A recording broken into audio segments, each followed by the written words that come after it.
De votre absence, nous avons abordé de toutes ces questions, la douane qui évidemment observait quelques mouvements d'humeur, la santé également qui emboîtait le pas. L'on parlait de grève généralisée quasiment au sein de l'administration gabonaise. Or aujourd'hui, avec les nouvelles réformes, bien sûr initiées par le système en place, au sortir de ce dialogue, ces résolutions visant à interdire les mouvements d'humeur, cela ne nous amène-t-il pas à nous interroger sur d'éventuelles possibilités d'arrestation dans le cas où certains s'obstineraient à pérenniser leur mouvement d'humeur? Ah non, mais attendez, ça là, ce n'est même pas une question qui se pose. Je vous dis, à partir de septembre prochain, le premier qui branche la EONUF, il n'y a rien à faire. Nous devenons des cibles et des sujets. Il n'y a rien à faire. Est-ce que vous comprenez un peu la grève perlée de chaque lundi par semaine qui est instaurée à l'heure actuelle par la CONACYCET? Vous avez vu un pays qui dissout toute une centrale syndicale sans que l'international ne fasse quoi que ce soit? Est-ce qu'aujourd'hui, la CONACYCET est réhabilitée par rapport à leur décret arrêté ministériel? Rien du tout. Alors, si on arrive à museler toute une centrale, rien que par un décret ou par un arrêté, et que, au sortir comment on appelle ça, d'un espace de réjouissance à Ngonje, je me demande en quoi cette connerie-là fait office de loi. Espace de réjouissance. Oui.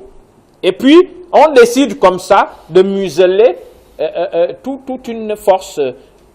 Mais le syndicalisme, ce n'est pas pour nuire au gouvernement en place, non. Le syndicalisme, c'est pour faire ce contrepoids-là, pour qu'il y ait développement. Mais attendez, si on me barre, on me masque les yeux, et puis on me place comme ça là sur le terrain, allez, il faut évoluer. Comment je saurais que je vais me faire écraser par un véhicule? Comment je saurais que je vais tomber dans un fossé? Et ainsi de suite. Mais il faut bien qu'il y ait quelqu'un à chaque fois pour venir me dire, attention, la gauche. Non, non, non, arrête-toi là. Bon, là maintenant, tu peux aller tout droit. Voici ceux qui disent qu'ils veulent le développement du pays, mais n'aiment pas de reproches. Alors, M. Aliou, comment apaiser le calme, comment apaiser les tensions? D'abord, il faut revenir sur ce qui est écrit. Ici, d'après les résolutions, je vais faire la lecture. Les droits et libre accès des jeunes à l'éducation, à la santé, à l'enseignement, à la formation et à l'emploi, parce que ça ne concerne pas seulement l'éducation, à l'enseignement, à la formation et à l'emploi, deviennent de principes à valeur constitutionnelle, reconnus par les lois de la République. Il intègre le bloc de la constitutionnalité par la modification de l'article 1er, alinéa 17 de la Constitution.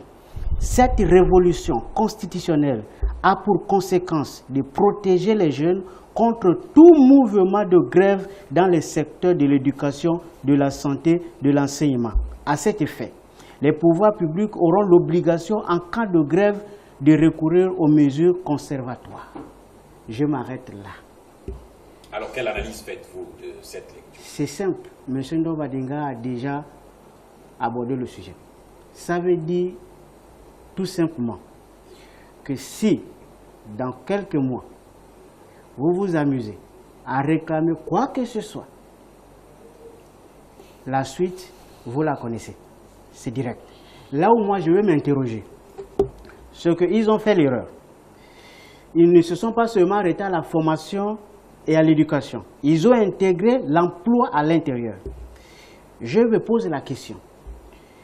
Si désormais les élèves du lycée technique, puisque ça devient un droit constitutionnel, si les élèves du lycée technique se rendent compte qu'il n'y a pas assez de tables bancs. Donc ils peuvent porter le pouvoir public en justice pour le non-respect de la loi, puisque ça devient un droit constitutionnel désormais.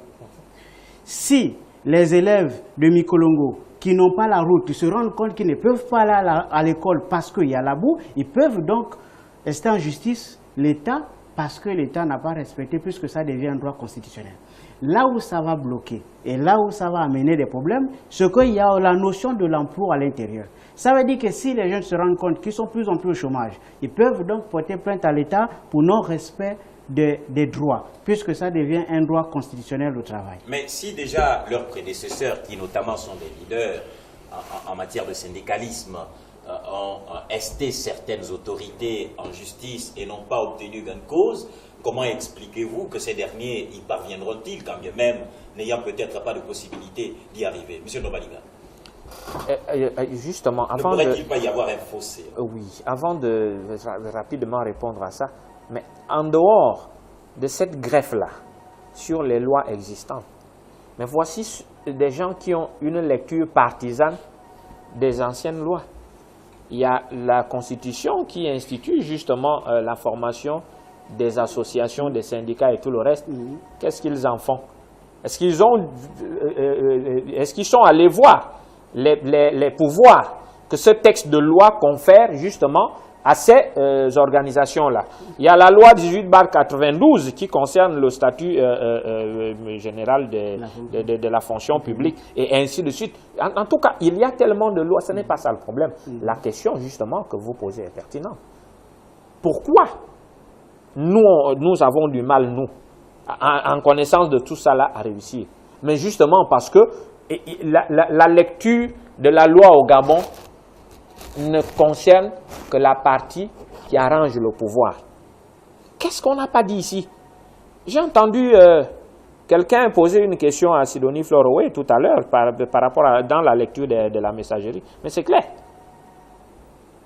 À quel moment la lecture de la loi au Gabon donne du terrain à celui qui n'a rien à voir avec le pouvoir?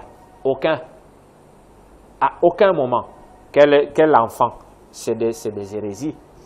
Oui, ça c'est parce qu'on a dit que les enfants à partir de 18 ans peuvent maintenant faire certaines choses. Mais là encore, on ouvre la fente à la récupération de toutes les grosses têtes qui pouvaient émerger dans le bon sens. Ça va être là ce que la jeune chambre économique faisait avant lorsque nous étions au lycée. Ça va recommencer. On va aller les prendre. C'est-à-dire qu'au lieu qu'ils soient des têtes pensantes pour contrecarrer la mauvaise volonté de l'État dans le sens de réclamer les banques, de réclamer les voies d'accès aux établissements, non, on va les recadrer et on va les faire fondre dans leur moule pour dire non, vous êtes intelligent, vous pouvez avoir ci, ça, et c'est comme ça qu'une nouvelle façon de faire de la politique, la nouvelle classe politique, va revenir. Quand vous posez la question tout à l'heure, est-ce qu'il y a, à 18 ans, on peut avoir des milliardaires? Mais oui, il y en a. Leurs enfants sont directement leurs héritiers. Ils héritent de quoi? Ce n'est pas de leurs milliards. Alors donc, ils sont en train de préparer maintenant leurs enfants à venir prendre la tête après eux. Pendant que nous, on est toujours là en train d'attendre. Voilà la réalité. Et qui, en tant qu'élève, mais c'est même loin, M. Moutendi, au lors de l'UOB et tous ceux-là qui, à chaque fois incarcérés, mais c'est pourquoi? Mais c'est parce que c'est ces jeunes-là qui osent. Mais à plus forte raison, là où on y va, il n'y aura rien. Il n'y en aura pas. Pour répondre à la question, si nous, avec toutes les connaissances, quelqu'un parlait de docteurs qui se sont retrouvés en Gondier, et ainsi de suite, mais comment, nous on a failli avec tout ça. Mais par rapport aux scolarisés, comment ils vont faire? Dès qu'on a envoyé la police pour disperser, c'est terminé. C'est fini. Non, il n'y aura rien du tout. Merci, M. Nobaliga. Franck? Lorsque vous regardez les quelques résolutions du contenu de ce dialogue, vous vous rendez quand même compte que, comme je dis tout à l'heure, que les Gabonais sont quand même les ennemis des Gabonais. Vous savez, le téléspectateur a fait allusion tout à l'heure aux docteurs qui ont siégé dans ces assises, qui ont pondu cela. Alors, comment pouvez-vous comprendre que ce sont des personnes qui ont, des personnes aguerries, des personnes qui réfléchissent, des personnes comme Nganga Moussavou, des personnes comme René Desmaisons, qu'on dit stratèges, etc. Apparemment, c'est cela la stratégie. Vendre le Gabon de cette façon-là. Non, c'est véritablement lorsque nous allons au-delà des bords politiques, que nous soyons ping, etc., que nous soyons pédégistes, nous nous rendons quand même compte que la vision de certains Gabonais est véritablement différente de certains autres Gabonais. Il y a véritablement, à mon sens, comme un égoïsme qui s'est traduit dans ce qui s'est passé à Gondji.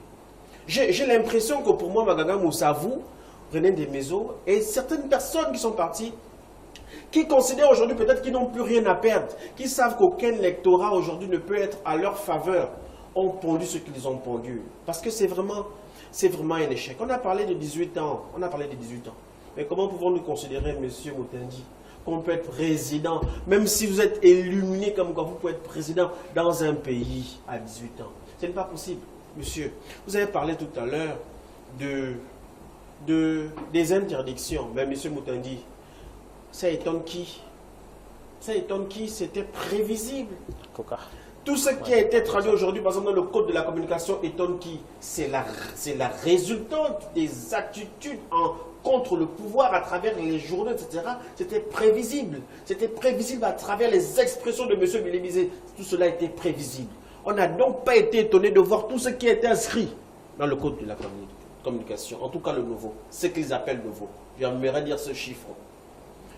On n'est pas étonné. Je ne veux pas trop avancer dans ce qui est dit, dans les interdictions, dans ce qui est aujourd'hui, dans ce qui a été conçu autour aujourd'hui des associations. Mais quand même, est-ce que nous sommes étonnés? Nous ne sommes pas étonnés parce que Florentin Moussavou avait déjà annoncé les couleurs de ce qui se passe aujourd'hui. Parce que les radiations étaient déjà les couleurs de ce qui se passe aujourd'hui. Parce qu'aujourd'hui, l'interdiction, la possibilité à une association qui a le droit, parce que la loi le confère, parce que les lois internationales le confèrent. Toutes ces mesures-là ne nous étonnent pas. Lorsque je parle de la question politique, c'est une véritable honte. Parce que les leaders politiques aujourd'hui, les Nganga Moussavou, pitié vraiment, et René Desmaisons, qui aujourd'hui, et le reste, on va tenir compte de ce qui a été décidé dans la phase citoyenne. Mon œil, à la phase citoyenne, qu'est-ce qui a été décidé? 75%, si ce n'est 80%, se sont tous mis d'accord que la limitation de mandat doit être effective. On ne peut pas passer outre. Mais Nganga Moussavou aujourd'hui, qui ose parler à la télévision, avait lui-même dit qu'on ne marchera pas dessus. Aujourd'hui, ils ont honte aujourd'hui de dire que c'est un échec. C'est un véritable échec, c'est une honte véritable. Le problème n'est même pas. Le dialogue, vous savez, est une bonne chose. Mais pourquoi est-ce que on n'a pas confiance au dialogue? Parce qu'en réalité, le pouvoir a toujours montré qu'on ne peut pas faire confiance à ce qu'on peut même adopter dans le dialogue.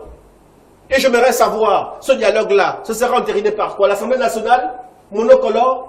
Au lieu d'être même pour faire le contrepoids, on n'a même pas de contrepoids parce que, s'il vous plaît, cela aurait dû être décidé par une voie, par référendum. Alors je ne suis pas sûr que ça sera un référendum, n'importe quoi. Le problème au Gabon, aujourd'hui, c'est les pouvoirs qui ne sont pas séparés.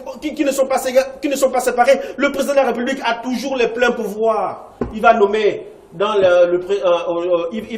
à la Cour constitutionnelle, il va donner 3 personnes. Les autres 3 personnes, c'est l'Assemblée nationale, le Sénat, mon Dieu, et la Cour de justice. Mais ces personnes-là, quand on regarde, ils sont toujours de quel bord? Majorité ou tuerie du PDG. On revient toujours à la même chose. Il est toujours celui qui est le président de la magistrature. On est parti où? L'alternance du pouvoir est où? L'état de droit est où? N'importe quoi. C'est une déception. Moi, ma déception, en fait, c'est pour le président actuel en réalité. Qu'il me regarde.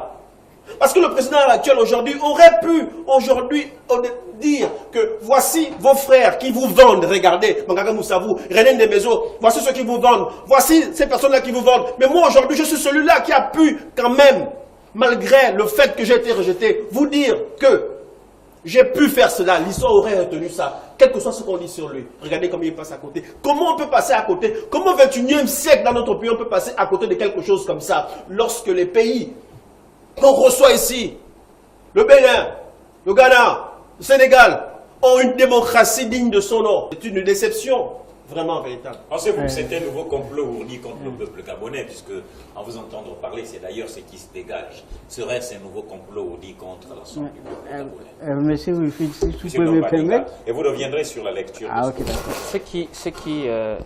Le complot, c'est même pas le mot approprié. Même le hold-up est trop faible pour qualifier cela. Je vous dis, c'est une dictature au haut niveau qui s'installe. Il n'y a rien à faire. Mais vous évoquez qui là? Non, mais il faut bien. Monsieur Franck. Ils ont été. Je dis moi, quand je dis, si vous ne me donnez pas d'abord ça, je ne viens pas. Je ne viens pas si vous ne donnez pas. Excusez-moi des termes que je vais utiliser. Voici des bons bougnoules qui disent s'il n'y a pas ça, on ne part pas au dialogue. Et qui finalement, sans rien, se retrouvent là-bas. Et vous comptez des énergumènes comme ça. Quelqu'un m'a réprimandé sur Facebook parce que j'ai osé tenir ce genre de propos à l'endroit de René Ndemezo, de Oyemba et tout le reste. Mais excusez-moi, donnez-moi des termes appropriés pour évoquer ces gangrènes de la société gabonaise. Sinon, faute d'autres expressions, j'utilise des expressions comme bougnoul, énergumène, ventrologue et tout ce que vous voulez. Moi, je n'attendais rien du tout. Il n'y a pas... Quelle est la personnalité, quelle est la moralité? Si un Zibi et l'autre Washington ne sortent pas de prison, je ne viens pas au dialogue. Ni l'un ni l'autre ne sort de prison, mais tu pars. Tu pars quand même. Et après tu dis non, c'est là que nous allons essayer de peser un peu de notre poids parce que nous-mêmes allons prendre part à l'élaboration de cela. Et quand on vous met à l'écart, vous dites non, c'est à la fin, nous allons exiger à ce que ces résolutions-là ne passent pas. Maintenant, les résolutions passent, vous venez dire que, non, voilà, on a été trompé, non, mais attendez, je dis bien, si nous étions à une certaine ère, moi, président de la République, je vous jure, c'est la deuxième fois que je vais le dire sur ce plateau, ces gens-là, je les décapite en public, c'est tout. Nous attendrons quand vous serez élu président de la République. Serge, rapidement. Juste une simple petite lecture concernant le programme GRAN. Ici, il est écrit, voilà. Le programme Ingénie et métier est réformé et labellisé. Est-ce pour ça, M. Aliou? Non, lis. Non, le problème... Vous allez revenir avec votre lecture. Oui, vous ferez une analyse là-dessus. Mais pour l'heure, c'est téléspectateur. Bonsoir. Qui est? Est-ce pour ça? Oui, monsieur, bonsoir. Bonsoir. Vous écoutons. Bonjour. Oui, bonjour. Très content de te revoir. Merci beaucoup. Quand on parle de, comment on appelle, du dialogue, mais bon, les Gabonais sont déçus parce qu'ils espéraient qu'ils devaient sortir quelque chose de bien. Merci. Le problème, c'est que ce que les Gabonais ne comprennent pas, c'est parce que ce qui est mauvais et dommage chez nous, nous avons la mémoire courte. Les Gabonais ont la mémoire courte. Quand on parle des accords de Paris, quand on parle des accords d'Arambo, qu'est-ce qui est sorti de là? Aujourd'hui, c'est le dialogue national, c'est simplement un jeu de mots, sinon c'est la même chose. Qu'est-ce qui est sorti de là? Quand mon petit frère, Ndomba Minga, dit que c'est une dictature qui s'installe, non, mon petit, la dictature est là déjà. Elle est là depuis bien près de 50 ans. La dictature. Elle est là. Seulement, aujourd'hui, ils essayent de changer un peu leur façon de faire, soit amplifier, soit diminuer. Mais apparemment, vu la façon dont les choses se passent, où les choses se sont passées en Gaudiès, ça va s'empirer. Quand on parle de l'éducation nationale, mais l'année prochaine, c'est ça. Je vous dis déjà que c'est un scandale qui arrive. Parce que je vous dis déjà, je ne sais pas si mon petit frère, Don Bandinga, qui est un enseignant, je ne sais pas s'il est au courant de ça, mais il y a 40 000 enfants qui vont passer l'examen du CEP, donc qui vont au CM2. 40 000. Je vous dis 40 000 élèves au CM2 l'année prochaine. Ils vont faire comment? Parce que l'année prochaine, là, si le président, soi-disant, est encore au pouvoir jusqu'à l'année prochaine, mais il se prépare parce que je vous dis que ça va être la catastrophe. 40 000 élèves au CM2. Bon, imaginez maintenant la suite. Imaginez la suite. Aujourd'hui, quand ils viennent parler d'une affaire que les enfants aujourd'hui de 18 ans peuvent postuler au poste présidentiel et tout ça, mais non, ça ne nous concerne pas. Ça concerne leurs enfants. Ça concerne l'enfant d'Ali, qui sont déjà en train de préparer. C'est une loi qu'ils mettent en place pour leurs propres enfants. C'est un système qui est déjà là depuis, mais seulement ils mettent maintenant des lois pour pouvoir adopter, faire, comme on dit, l'arbre qui cache la forêt. Qu'est-ce que cache cette loi de 18 ans là? Vous pensez que c'est un bras cassé de Kingele qui va venir postuler au poste présidentiel? Mais regardez, au jour d'aujourd'hui, les gens qui se battent entre eux là, c'est les gens de la même cour, si on peut dire ça. C'est tous des grands PDG qui se battent entre eux. Comme on peut dire aujourd'hui l'affaire de M. Ping et de M. Ali, c'est comme si on avait l'impression de suivre le feuilleton de Dallas. Vous voyez? Donc aujourd'hui, ces gens-là, ils ne voient que leurs intérêts à eux. Nous sommes des moutons. Nous, on nous manipule. Parce que vous ne pouvez pas concevoir que, comme disait mon petit frère Aliou, là, le musulman, qu'il y a eu des têtes pensantes qui sont allées dans leur soi-disant dialogue. Qu'est-ce qu'ils ont dit? Qu'est-ce qu'ils ont fait? Mon Dieu, comment se fait-il que des valeurs sûres de notre pays puissent accepter ce genre de choses? Aujourd'hui, on dit le mandat présidentiel est renouvelable, 7 ans renouvelable, alors qu'au départ, on avait pensé, enfin, ceux qui ont voulu penser que ça devait revenir à 5 ans et non renouvelable. Mais alors que ça, c'est jusqu'à 7 ans. Il peut repasser autant de fois qu'il veut. En fait, c'est une manière de préparer la route au soi-disant président actuel. Et qui a cautionné ça, c'est M. René Desmaisons et sa bande. Et vous imaginez que si au jour d'aujourd'hui, beaucoup n'ont pas pu contrecarrer ça, vous savez pourquoi? Mais c'est tout simplement parce qu'ils ont été corrompus. Pour arriver au dialogue là, c'était palier par palier. Ces genres de personnes comme Jean-Pierre Roux qui arrivent, vous pensez qu'il allait pour le plaisir, mais c'est parce que c'est la corruption. On te donne de l'argent, et quand on te donne de l'argent, tu fais ce qu'on te demande de faire. C'est ça le problème dans notre pays, la corruption. L'ancien Premier ministre Don Sima avait dit, quand il était encore Premier ministre, il avait dit une chose, que s'il y a une chose qu'il avait constatée, c'est que dans nos pays, on ne règle pas les problèmes. Quand il y a un problème, on appelle certains leaders, on les corrompt, et le problème reste en vie. C'est comme ça dans nos pays. Nos pays, ça fonctionne comme ça. Donc, il fallait pas s'y attendre sur quoi que ce soit, sur le dialogue en question. Aujourd'hui, les gens se plaignent. Non, on ne doit pas se plaindre. Il fallait s'y attendre. Il faut seulement que le combat continue. C'est tout. C'est la seule chose. Donc, c'est pour dire que cette affaire de dialogue-là, mes frères, c'est à l'avantage des gouvernants.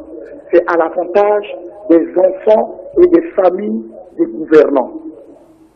Je vous ai plusieurs fois dit à chaque fois que j'ai intervenu à votre émission, pour vous dire que les gars en face, et ils sont prêts. Ils sont prêts à nous tabasser à un niveau que vous ne pouvez pas imaginer. Parce qu'ils veulent maintenir ce qu'ils savent qu'ils maintiennent par la fraude, par la corruption. Parce qu'ils savent que si le fusil change d'épaule, il y a beaucoup qui vont se retrouver dans les forêts où ils sont sortis. Beaucoup vont se retrouver là-bas. Donc c'est pour vous dire que nous on est toujours en train de dire non, il ne faut pas ceci, il ne faut pas cela, ils s'en foutent. Celui qui n'est pas d'accord, il n'avait qu'à aller faire sécher la mer. C'est tout. Donc c'est pour dire qu'ils ne sont pas plus s'y attendre sur quoi que ce soit. Aujourd'hui, la télévision la plus visée en ce moment, c'est qui? C'est RTN. RTN, parce que RTN donne la possibilité à tout Gabonais de pouvoir s'exprimer, de pouvoir dire que bon, quand ça ne va pas, ça ne va pas. Demain après-demain, ils vont sûrement sortir une loi que ce genre d'émission-là ne devra plus passer dans nos pays. Ça va arriver parce qu'ils sont en train de tout verrouiller. Ils sont en train de tout verrouiller.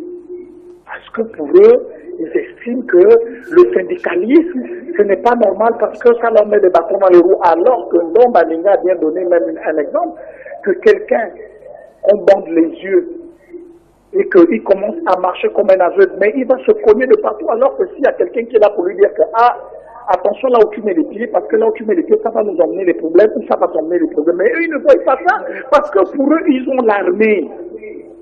Ils font ce qu'ils veulent. Ils ont ce langage-là, je pèse même, je sais pourquoi je vous le dis, ils ont le langage que nous, on a l'armée.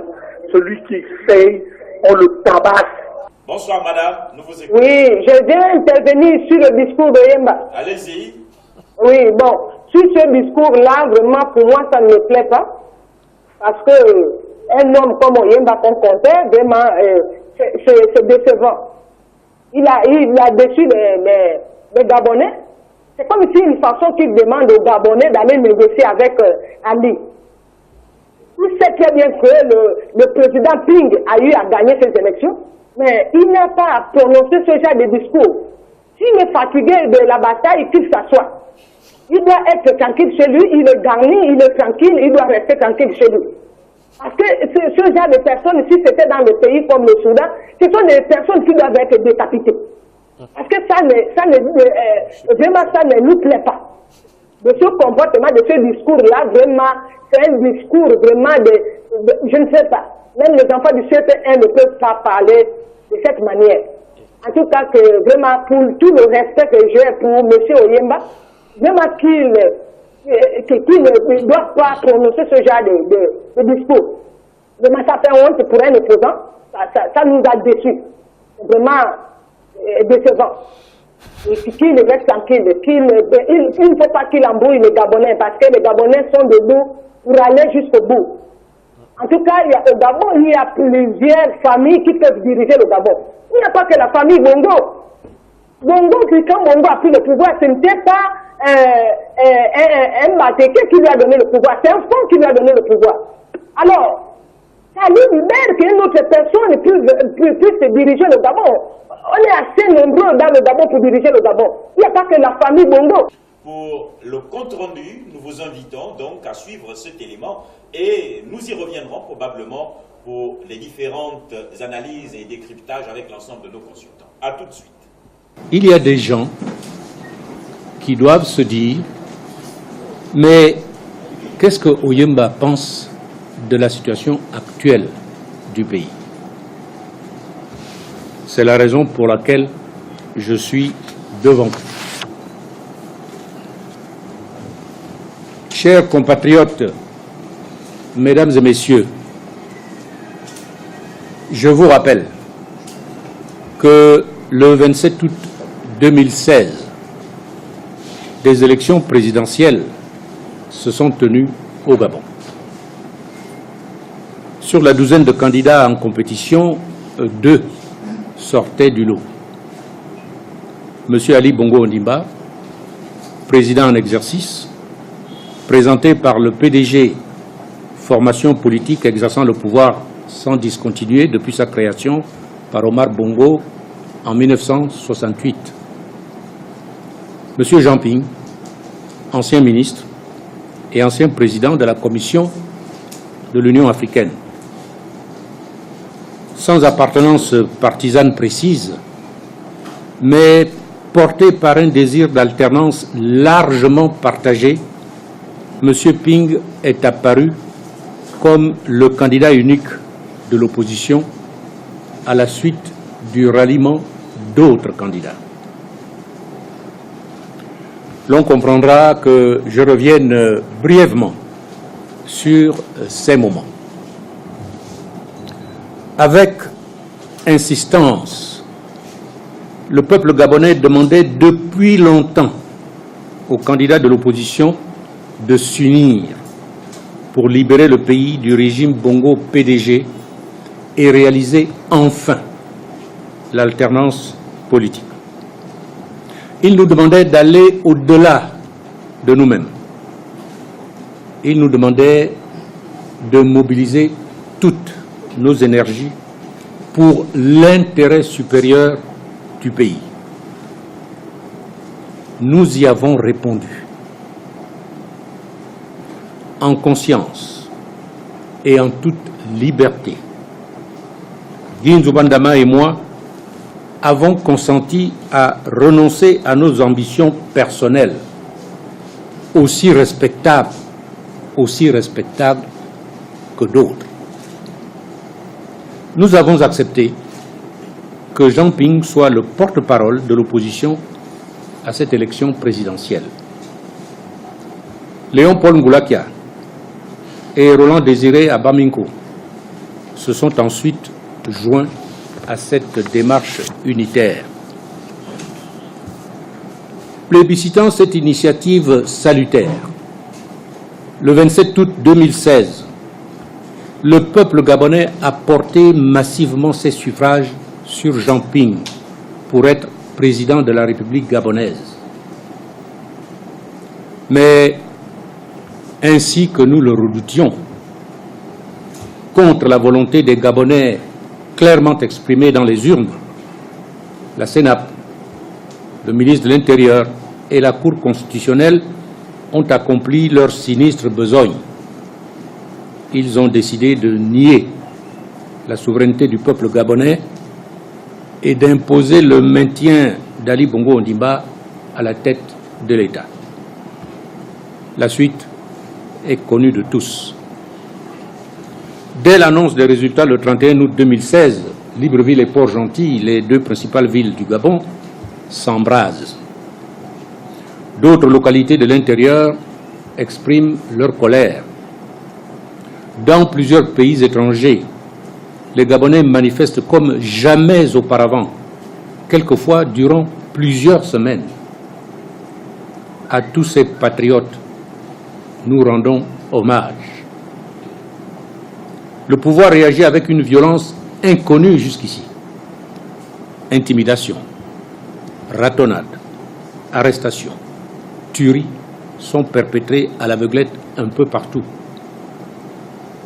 Le quartier général de Jean Ping, qui rassemblait ses partisans et des leaders politiques venus célébrer leur victoire, est attaqué en pleine nuit par des forces de l'ordre.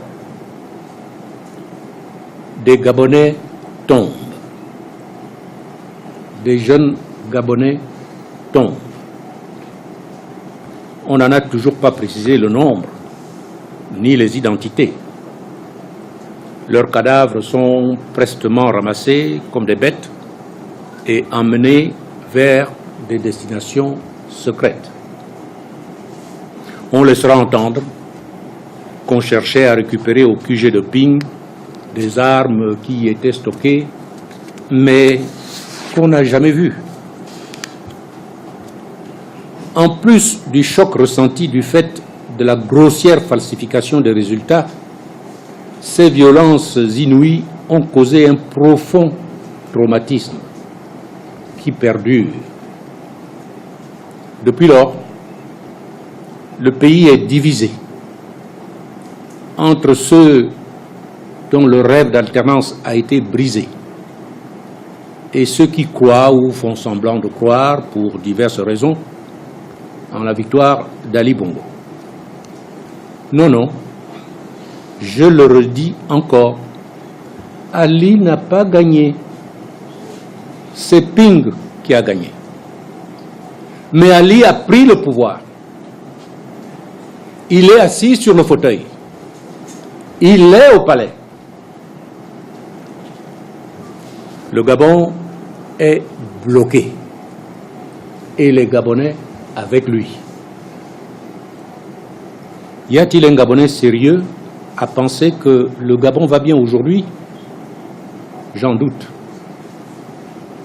Nous voyons, nous sentons tous que notre pays ne va pas bien. Certes, le traumatisme des présidentielles n'est pas la seule cause de la situation. La baisse des revenus tirés du pétrole, les restrictions financières qui en découlent, l'étroitesse de la base économique du pays, les errements et les approximations de la gouvernance générale, tout cela contribue à plomber le Gabon. L'activité économique s'est alanguie. Voyant leurs activités baisser ou attendant des règlements de l'État qui ne viennent pas, les entreprises licencient une partie de leur personnel ou ferment, tout simplement. Les milieux d'affaires se sont calfeutrés dans un attentisme frileux et laissent dans les tiroirs